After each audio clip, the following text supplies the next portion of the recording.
Boa noite, ouvintes da Rádio Cultura Online Brasil. Boa noite, ouvintes da Rádio Internacional Lusófona. No ar, mais um programa A República com L'Oriel Rocha. O tema do nosso programa de hoje será René Guénon e a maçonaria. Para tanto, nós vamos nos basear no livro Antimaçonismo de Jérôme Lacordaire.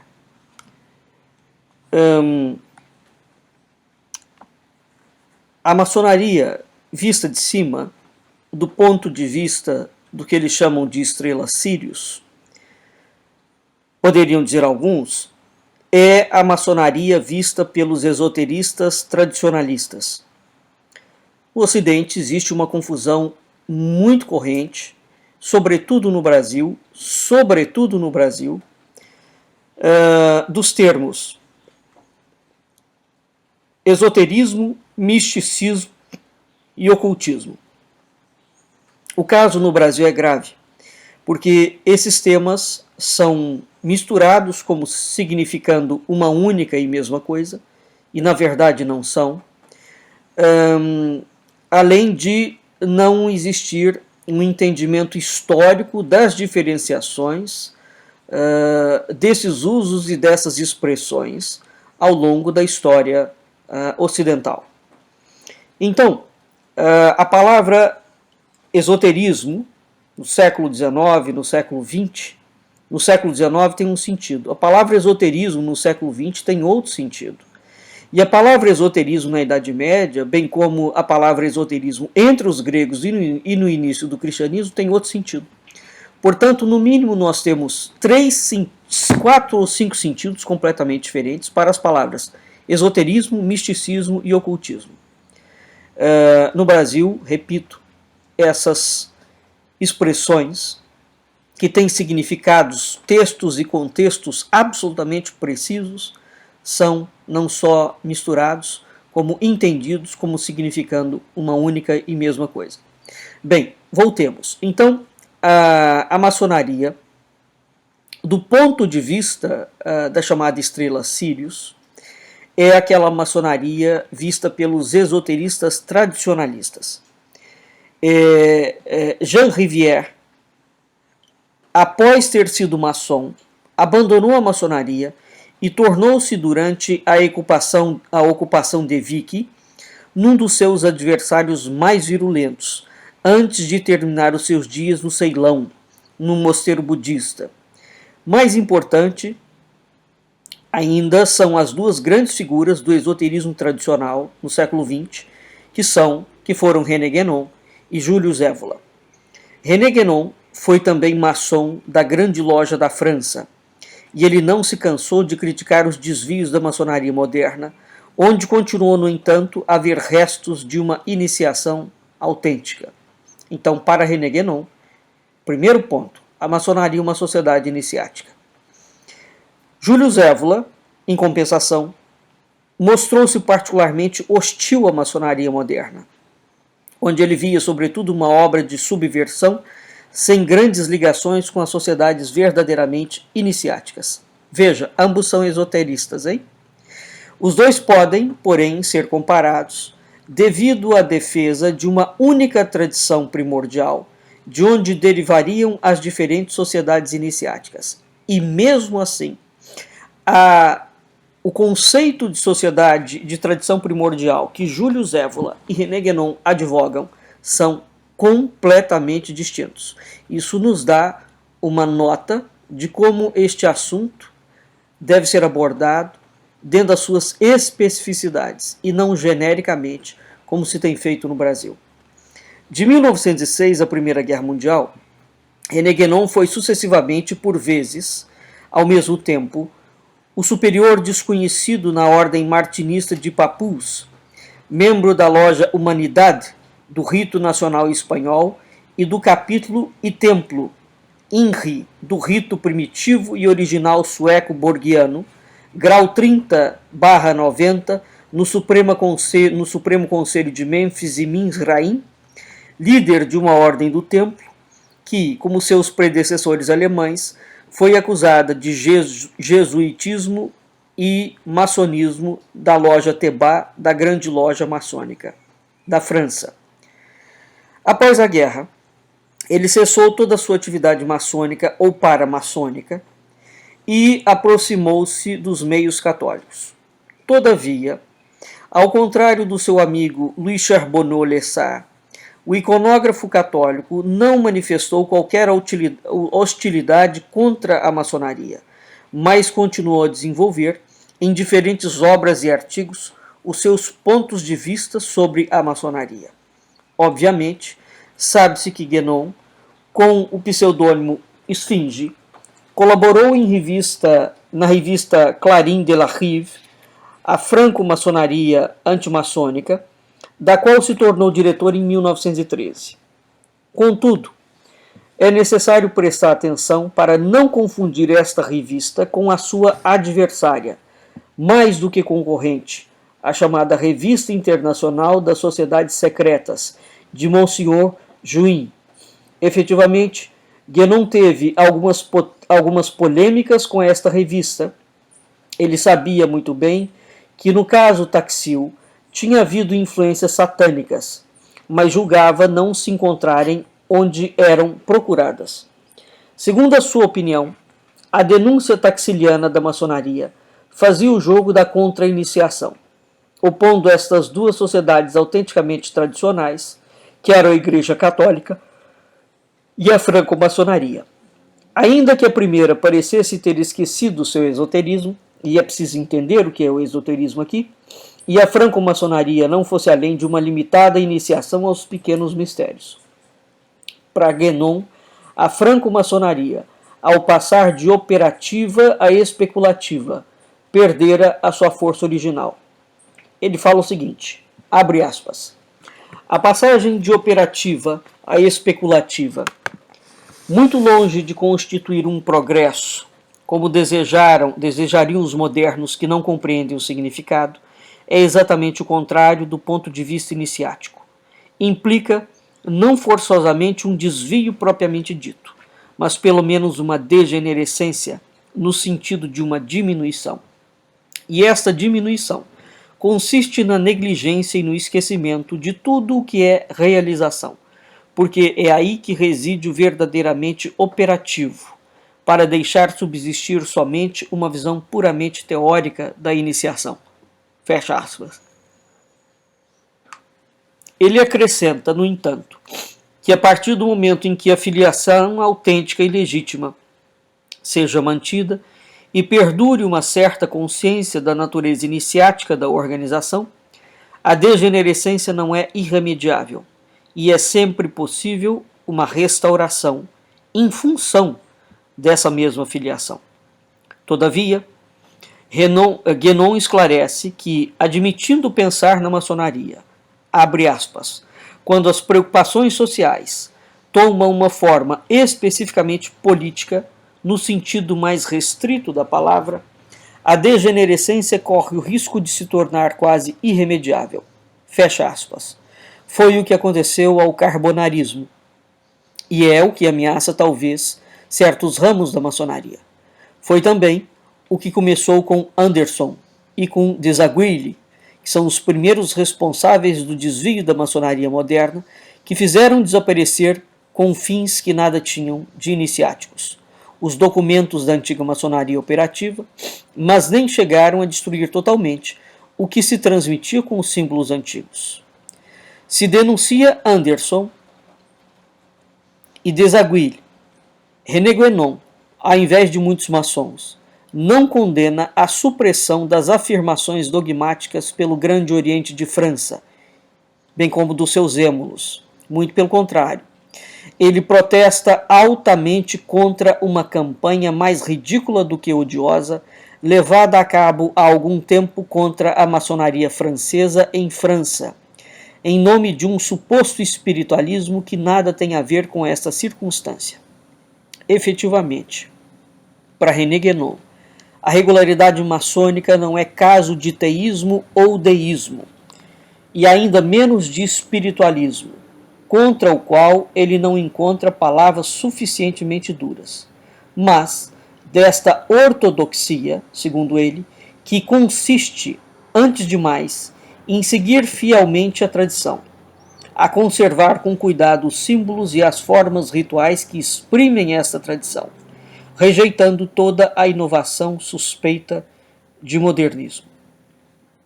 A maçonaria, enquanto conserva uma regularidade de origem e de transmissão, continua a transmitir uma iniciação válida, mas porque se tornou especulativa, esquecendo a operatividade da realização, não transmite mais do que uma iniciação virtual, impotência e diferida, não efetiva e traduzida em atos. Guénon, ao preservar os altos graus da maçonaria, onde vê um desenvolvimento do grau de mestre e a conservação de elementos iniciáticos, algures desaparecidos, considera que estes elementos devem dar origem a estudos filosóficos e metafísicos demasiado negligenciados pelas lojas simbólicas, de modo a que sejam dadas as chaves que permitam a cada um obter a iniciação real através dos seus próprios esforços e meditação pessoal. Foi para se tornarem centros iniciáticos verdadeiros, encarregues de divulgar a ciência esotérica e de conservar integralmente o depósito sagrado da tradição ortodoxa una e universal, que as lojas guénonianas se juntaram, a grande tríade, não é? Em 1947, a grande loja de França, com, por exemplo, Denis Roman, Jean Reyroy e Roger Marideau, mais tarde sendo conhecidas, fora das obediências, como as lojas Os Três Anéis.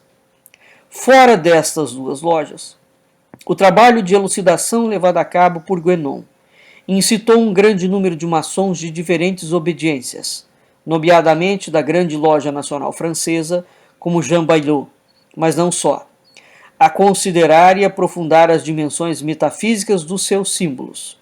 Esforço, por exemplo, que não foi apreciado por todos os maçons, como, por exemplo, Charles Porcier, que caracterizou isso como um delírio recorrente que desvia a ordem da sua verdadeira vocação filadélfica e filantrópica. René Guénon, com todas as suas críticas à maçonaria, incluindo as publicadas na obra A França Antimaçônica, visava somente denunciar as infiltrações do modernismo, tanto materialista como espiritualista ou oculto, na maçonaria moderna. Ele entendia, desse modo, convidar os irmãos maçons a abrirem os olhos e tomarem consciência da influência espiritual que se encontrava ainda na ordem, ainda não totalmente corrompida pela degenerescência e pelo desvio inaugurado por James Anderson, e a realizarem as virtualidades da sua iniciação através de um trabalho interior sobre os símbolos. Se há para René Guénon bons e maus maçons, é só quando os bons maçons observam, por vezes sem compreender, a ortodoxia maçônica e os maus maçons a rejeitam, traindo assim o que faz o essencial da ordem. Porém, não pode haver para Guénon boas e más maçonarias. As pessoas não entendem, no Brasil, quem desconhece esses estudos, essa distinção, portanto, que René Guénon faz dos bons e maus maçons e das boas e más maçonarias. Para Guénon, não há má maçonaria. E é preciso entender isto, portanto, como ele trata esta ordem, incluindo-a dentro do seu conceito de tradição primordial. Ele fala o seguinte, abre aspas, se acontece que ideias filosóficas e mais ou menos racionalistas se infiltrem numa organização iniciática, é necessário ver nisso apenas o efeito de um erro individual ou coletivo dos seus membros, devido à incapacidade de compreenderem a sua verdadeira natureza e, consequentemente, se protegerem contra qualquer contaminação profana. Este erro, certamente, não afeta de modo algum o próprio princípio da organização. Assim, paralelamente às organizações que permanecem puramente iniciáticas. Há outras que, por uma ou outra razão, degeneraram ou desviaram-se mais ou menos completamente, mas permanecem, no entanto, iniciáticas, na sua essência profunda, por muito incompreendida que esta seja no seu estado atual. Fecha aspas. É precisamente esta preservação da essência iniciática que foi um ponto de controvérsia, entre outros pontos, entre, por exemplo, René Guénon e Júlio Zévola. Né? Para Júlio Zévola, a franco-maçonaria está entre uma pseudo-iniciação e uma contra-iniciação. No Mistério do Graal e a Ideia Imperial Gibelina, na obra, Júlio Zévola nega à franco-maçonaria moderna qualquer legitimidade iniciática. Ele fala o seguinte, abre aspas, no caso particular da maçonaria moderna, por um lado, o seu sincretismo confuso, o caráter artificial da hierarquia dos seus graus, caráter evidente mesmo para um profano, a banalidade das exegeses correntes, sociais e racionalistas aplicadas a diferentes elementos retomados pela maçonaria, e tendo em si um conteúdo verdadeiramente esotérico, tudo isso tenderia a fazê-la aparecer como um exemplo típico de uma organização pseudo-iniciática. Mas se considerarmos, por outro lado, a direção da ação da organização em causa, experimentamos a nítida sensação de nos encontrarmos perante uma força que, no domínio do espírito, age contra o espírito. Uma força obscura de anti-tradição e de contra-iniciação.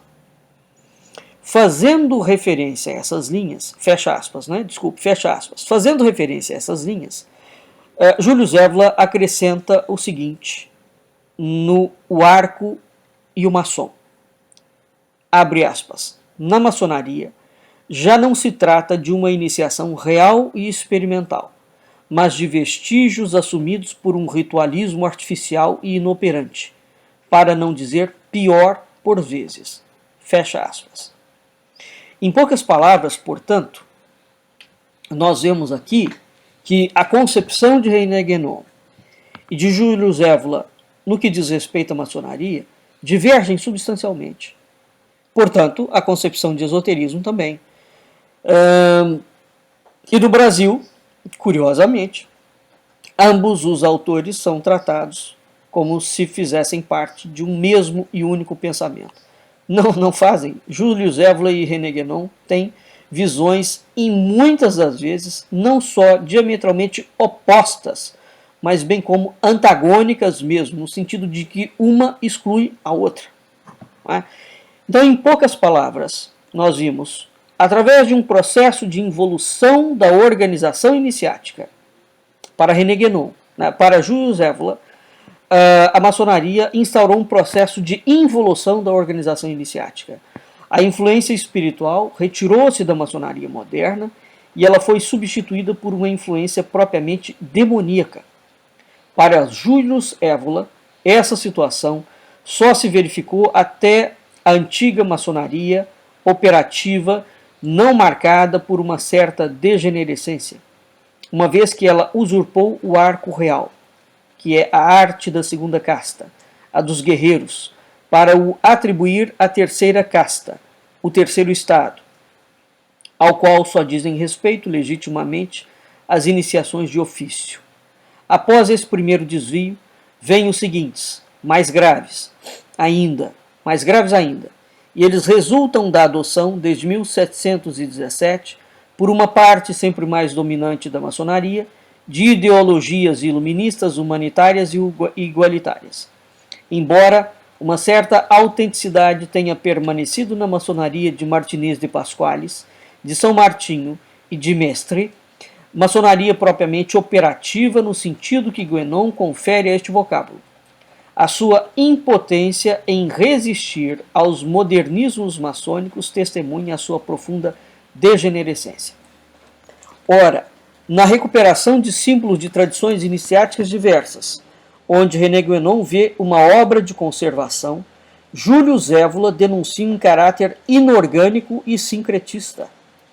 No templarismo dos maçons escoceses, ele censura ainda, mais uma vez, uma usurpação e uma inversão da verdadeira ortodoxia tradicional em benefício da subversão mundial, que, através de todas as revoluções, procurou minar a autoridade real e a autoridade pontifical, preparando desse modo a chamada Era do Quarto Estado, que vai desembocar, para quem não conhece, nas linhas do chamado Estado da Nova Ordem Mundial.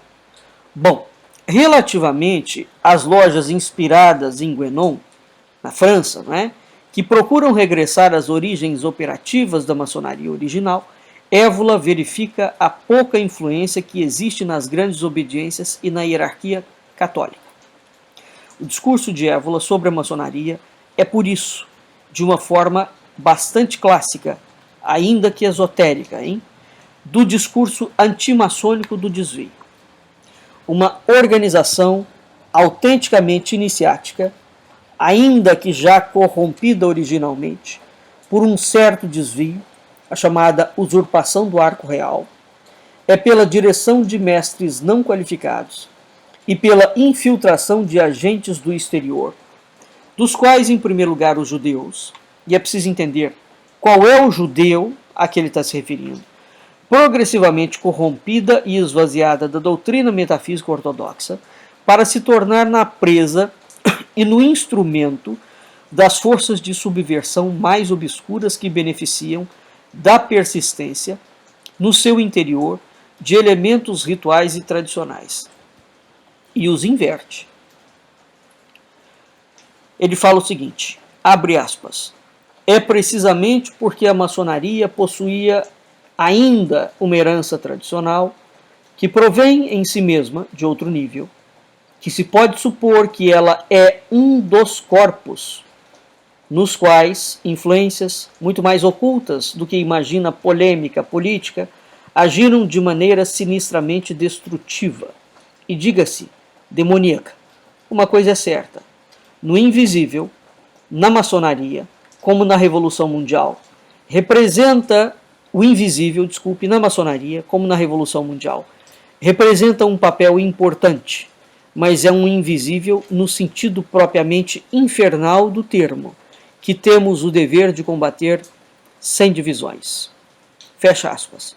Portanto, para René Guénon, a influência das forças invisíveis que regem a maçonaria são demoníacas.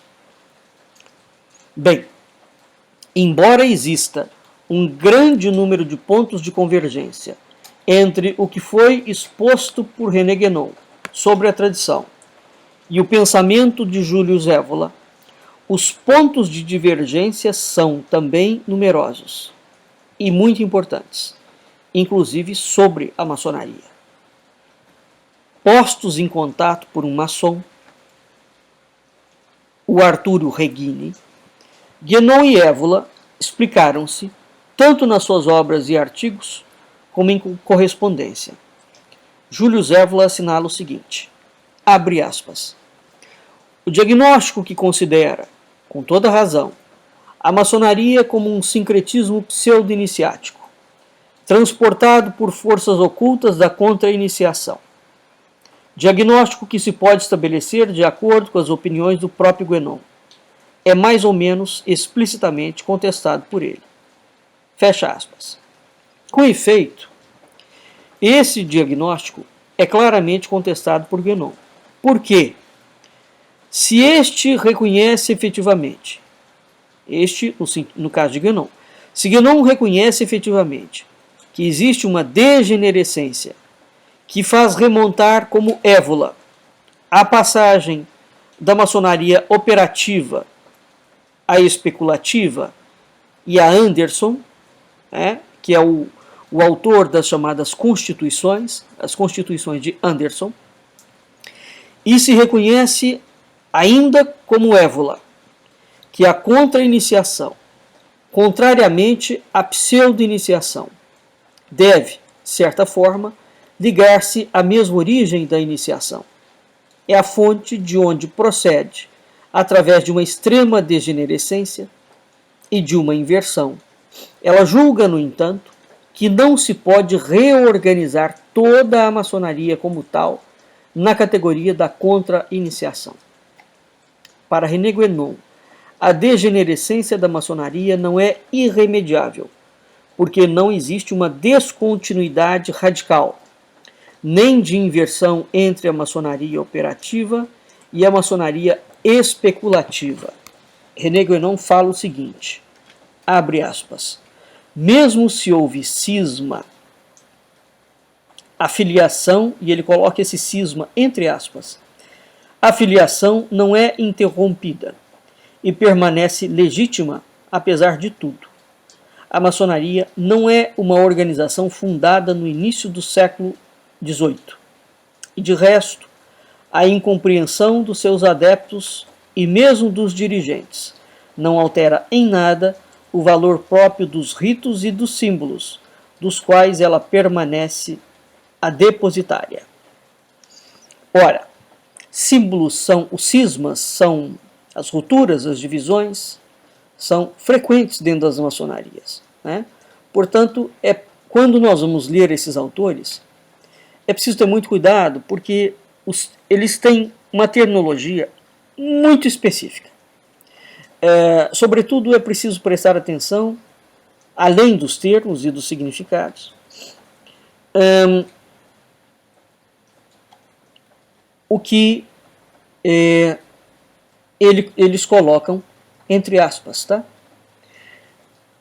Consequentemente, além de falar isso, o Guénon manda uma carta para Júlio Zévola, onde ele esclarece o seguinte, abre aspas de novo, quando existe uma filiação regular e legítima, a degenerescência não interrompe a tradição iniciática, reduz simplesmente a eficácia, pelo menos num plano geral, porque, apesar de tudo, podem existir exceções.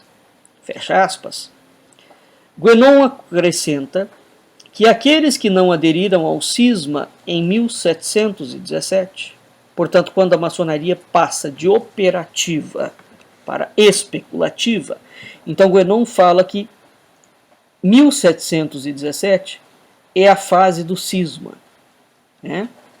Eles não ficaram de braços cruzados.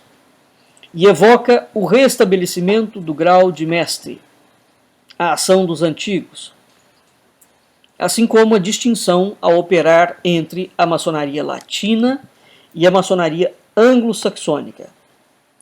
E é nesta qualidade que ele se recusa a considerar que a maçonaria especulativa já será somente uma superestrutura ritual, recuperada pelas forças tenebrosas que dela utilizariam os resíduos psíquicos.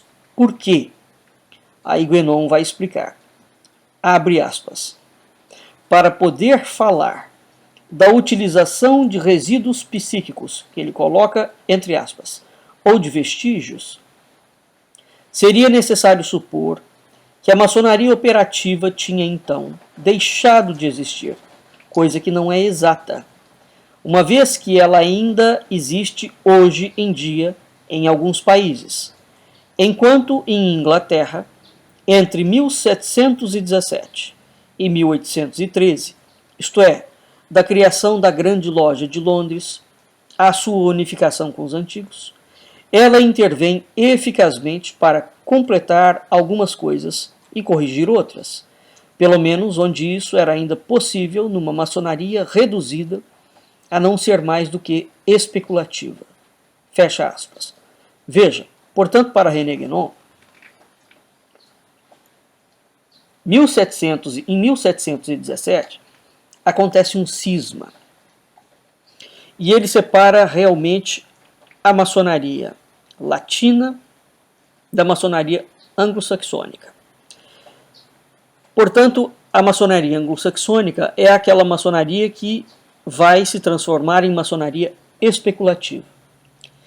E ele afirma que há uma outra vertente da maçonaria que mantém-se operativa. Bom, para quem não entende o que significa uma coisa e outra coisa, e evidentemente só entende quem se debruça durante muitos anos nesses estudos, há uma distinção, né? Sobretudo porque a ideia da maçonaria está relacionada a uma outra coisa que diz respeito à chamada translação do conhecimento, né? A chamada translação da sabedoria. E isso vai impactar diretamente um outro tema chamado a translação do império, né? Evidentemente, o tema da translação do império está, por sua vez, associado, ou pode ser associado, a uma temática do chamado messianismo político, né? E aqui descamba para uma guerra religiosa, porque a translação do império diz respeito ao povo, à cultura que será a nova Roma, num sentido de tradição mesmo, tá?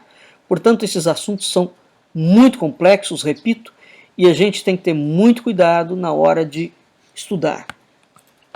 Ora, então voltando, apesar de René Guénon e Júlio Zévola terem opiniões opostas sobre a maçonaria, eles concordam pelo menos numa coisa, no que diz respeito à maçonaria. Eles concordam dos perigos do antimaçonismo, não é? E veja, esse antimaçonismo também é um termo muito específico. Ele não é somente o antimaçonismo praticado pela Igreja Católica, por exemplo, que é antimaçônica declaradamente, né? Ele não é somente o antimaçonismo praticado pelos leigos, mas ele é o antimaçonismo que foi penetrado dentro da maçonaria, né, pelo processo que o René Guénon defende. Portanto, houve um desvio, não é? E Évola fala disto. Évola fala da chamada usurpação do arco real. Então, o antimaçonismo não é somente esse livro, né, do Jerome, tem o título exatamente de antimaçonismo. O leigo, portanto, o indivíduo que não é versado nessa temática, vai achar que o antimaçonismo aqui é somente católico. Claro que não. Claro que não. O antimaçonismo é também aquela vertente maçônica que penetrou dentro da maçonaria para destruir a própria maçonaria. Portanto, quando se fala em ruptura entre a maçonaria, no cisma entre a maçonaria operativa e especulativa, existe uma fortíssima dose de antimaçonismo também, né? Ora, então René Guénon e Júlio Zévola têm visões completamente distintas da maçonaria, tá? Para Évola, a maçonaria é orientada por forças demoníacas e ela é antítese de um processo iniciático ou ligado a uma tradição. Bem, isso não impede de modo nenhum Évola de fazer estudos muito profundos disso, hein? E eles trocam informações, né? Évola, Guénon, eles trocam informações com vários intelectuais do mundo inteiro, né? Ora, Évola e Guénon concordam, portanto, com os perigos do antimaçonismo, né? Nas suas polêmicas, por exemplo, com a Revista Internacional das Sociedades Secretas, o René Guénon ele não cessou de denunciar, no antimaçonismo do tipo Taxil, as influências da contra-iniciação, com vista a desacreditar a verdadeira iniciação. Para ele, tal como escreveu Jean-Pierre Laurent falou o seguinte, abre aspas, os meios católicos conheciam, deste modo, o fenômeno de loja dissimulada. Loja dissimulada está entre aspas. O fenômeno da loja dissimulada é o fenômeno do antimaçonismo. Do mesmo modo, fazendo um paralelo, nós podemos ter um fenômeno, os perigos do anticristianismo. O anticristianismo não necessariamente existe somente em outras religiões ou no ateísmo. Por exemplo, o documento de alta venda ou da venda suprema, onde nós já fizemos um programa de rádio do Culturas e Identidades sobre ele.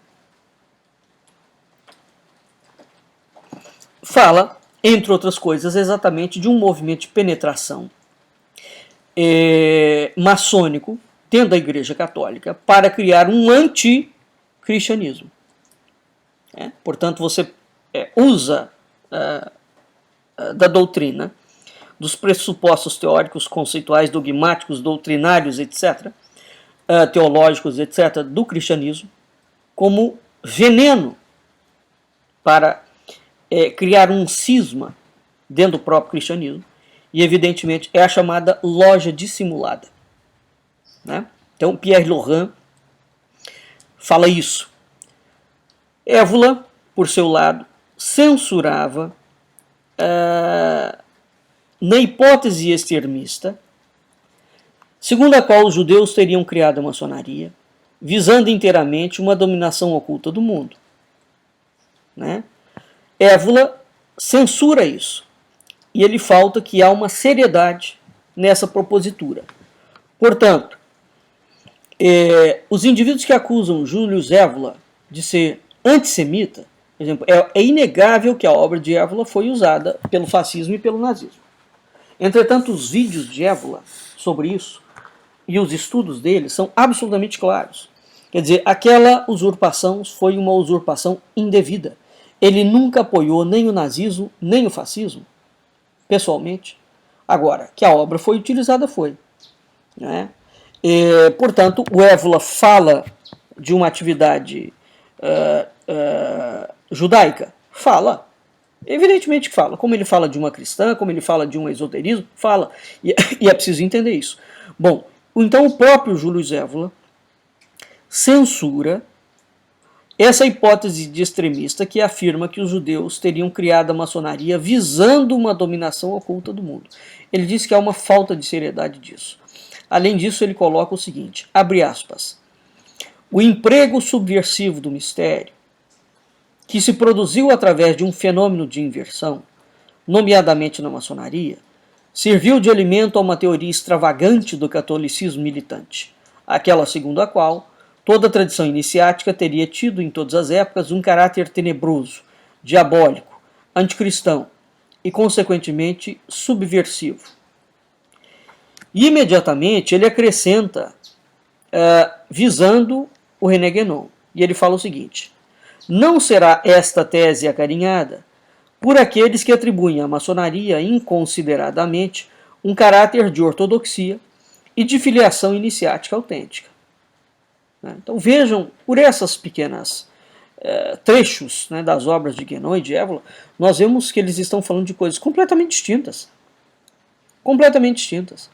Ora, portanto, quando o Guénon, o Évola não admite, sob nenhum aspecto, que o judeu, no sentido religioso do termo, né, seja o criador da maçonaria. Mas ele admite que há judeus religiosos, não é? E ateus, e não só, que ajudaram a criar a maçonaria, que é um fato, não só de judeus, né? Tem jesuítas, tem nobres, tem, enfim, uma sequência de indivíduos, tem cristãos, né? E isso não tem nada a ver com a religião em si. Portanto, Évola, a mesma distinção, por exemplo, vai fazer Fernando Pessoa. Fernando Pessoa vai falar de uma coisa que se chama de baixo judaísmo. Ele usa a expressão baixo judaísmo não como referindo-se especificamente a judeu, mas como um movimento, né, que penetrou no judaísmo, trouxe os argumentos da religião judaica, da tradição e da cultura judaica, exatamente para destruir o judaísmo. Ou, em nome desse judaísmo, destruir a cultura ocidental. Por exemplo, os chamados judeus askenazes entrariam nisso. Os sujeitos estão alardeando que são judeus, né? Eles assumem-se como judeus. Então é preciso entender essa questão. E tem um projeto de nova ordem mundial declarado, consabido. Portanto, se não fizer uma distinção muito clara desses assuntos, e no Brasil está sendo impossível falar sobre esses temas, sobretudo porque o erro é de base. Quer dizer, eu comecei esse programa falando que não existe uma distinção clara e notória aqui no Brasil de 3 palavras: esoterismo, misticismo e ocultismo. Essas coisas são tidas como uma única coisa, e não são. Elas são coisas completamente distintas, e ao longo da história do Ocidente, vamos pontuar pelo menos ao longo dos 2000 anos, né? Nós temos pelo menos aqui 5 fases, onde são linhas, elas usam o mesmo termo: esoterismo, misticismo e ocultismo. Agora, as linhas teóricas conceituais são completamente distintas. Uma não tem nada a ver com a outra, e todas usam a mesma palavra, né? Então, ora, até na crítica de algumas consequências voltando, né?